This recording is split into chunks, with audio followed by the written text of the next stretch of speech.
Zur Version 2025 bekommen wir im 2D einen neuen Linientypen, welcher das Zeichnen von Leitungsführung, wie beispielsweise der Kanalisation, vereinfacht.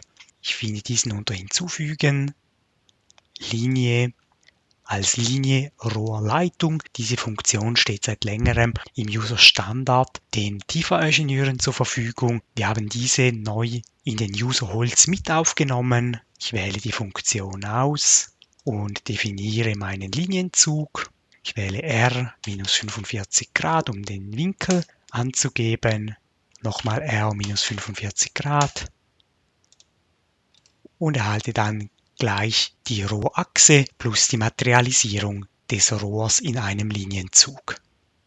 Möchte ich diese anpassen, finde ich unter Modifizieren ein spezielles Menü für Rohrleitung. Ich kann hier direkt den Durchmesser ändern und auch die Darstellung dieser Leitung definieren oder wie an anderen Orten auch bei Bedarf diese Leitung in normale 2D-Elemente explodieren.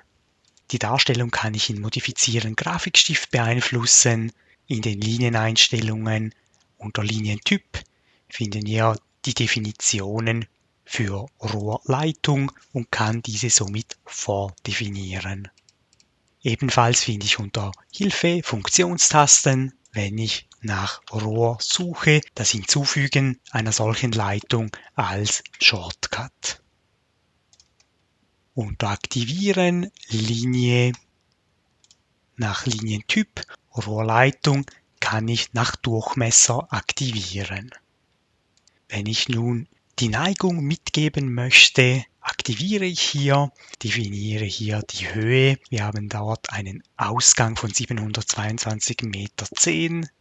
Ich aktiviere dann hier das Segment, habe somit die Segmentlänge und kann dann beim Punkt die 722,100 minus die Segmentlänge im Zwischenspeicher mal 0,01, sprich 1%.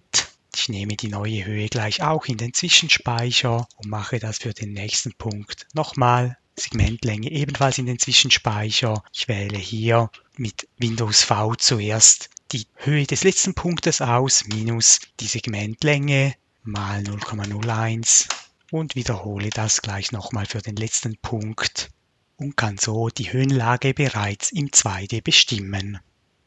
So kann ich dann das zum Beispiel auch mit ins 3D nehmen. Ich schreibe normal ein Clipboard und füge das im 3D ein und sehe dann, dass hier auch die Neigung übernommen wurde. Dieser neue Typ wird gleich als Installation rund ins 3D importiert.